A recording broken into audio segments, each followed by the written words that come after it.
Here's the thing, if you met these two guys at a bar tonight, you would instantly assume Mark is the one who's winning. He's got the nice suit, the expensive car parked outside, and he's probably ordering the top shelf scotch. Alex, he looks like he's still trying to figure out if he can afford the extra guacamole on his Chipotle burrito. Most of us are wired to look at the surface level. Even if we saw their bank accounts, we'd see the same number, $100,000, and assume they are in the same financial position.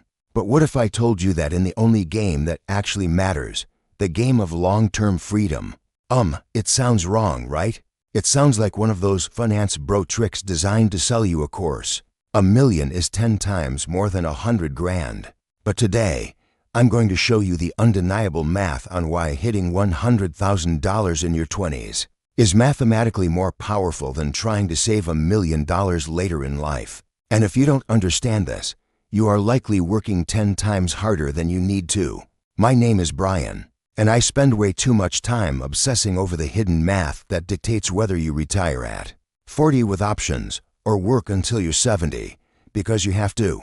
If you're someone who feels behind because you aren't making 6 figures yet, or you're just overwhelmed by how far away wealth feels, this video is going to change how you see money. If you want to learn how to invest smarter and build real alpha, make sure to hit that subscribe button. Okay, let's look at why our brains get this wrong. We think linearly.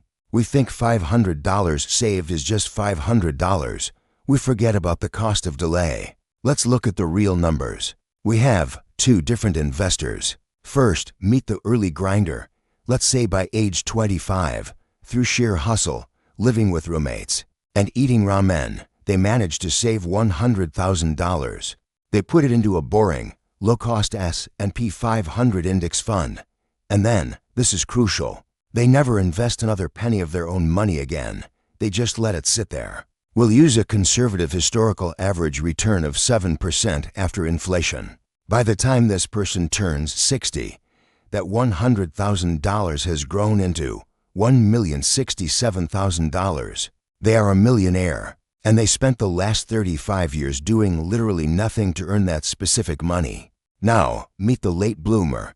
They lived it up in their 20s and 30s. Now they are 45 years old. They have zero saved, but they wake up and realize they need to catch up. They want to hit that same goal, $1,067,000 by age 60.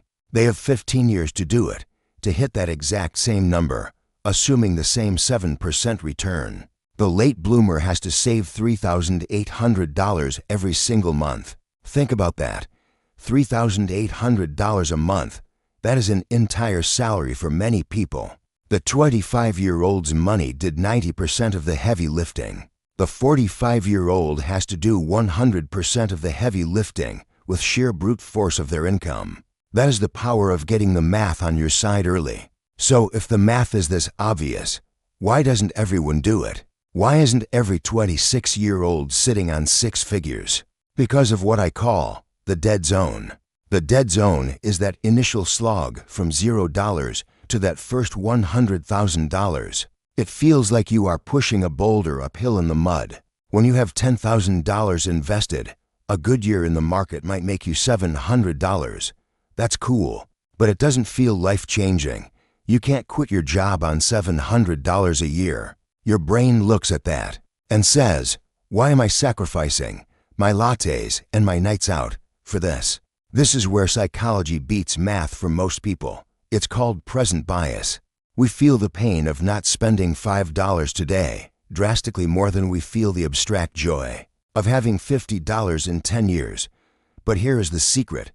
Once you cross that $100,000 barrier, the boulder reaches the top of the hill. Suddenly, a 7% year isn't $700, it's $7,000.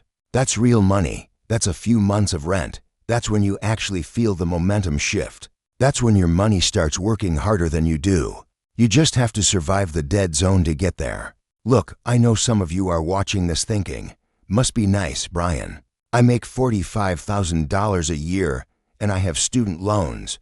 $100,000 is impossible. I get it. I'm not saying it's easy. I'm saying it's necessary if you want freedom. You have to view every dollar you save in your 20s as a super soldier. Because of compounding, a dollar saved at 22 is worth $10 or $15 saved at 45. You get way more bang for your buck now. So, how do you actually do this? You need a strategy. Number 1, the gap strategy. Wealth isn't how much you make. It's the gap between what you make and what you spend. Most people let their spending rise to meet their income. You have to aggressively widen that gap. Number 2, stop upgrading your life. You get a raise, great. Don't move into a better apartment. Don't lease the new car. That new car payment is literally sending your future freedom down the drain. Live like a broke college student for 3 more years so you can live like a king for the next 30. Number 3, automate the math. Your own willpower. You will fail. Set up automatic transfers the day your paycheck hits. If the money isn't in your checking account to begin with, you can't spend it on stupid stuff. Here's the truth that nobody wants to admit. The entire system around you, the ads, the social media flexing, the easy credits, it's all designed to keep you in the dead zone forever. It's designed to keep you spending every dollar you make so you have to keep showing up to work until you're 70. Breaking out of that requires you to be a little bit weird. It requires you to be slightly frustrated by the mistakes everyone else is making and choosing a different path. Breaking out of that requires you to be a little bit weird. It requires you to be slightly frustrated by the mistakes everyone else is making and choosing a different path. The first $100,000 is the hardest money you will ever save, but it's the only money that buys your freedom. If you're ready to get serious about this, drop $100K in the comments below so I know who's actually committed. Go build your alpha. I'll see you in the next one.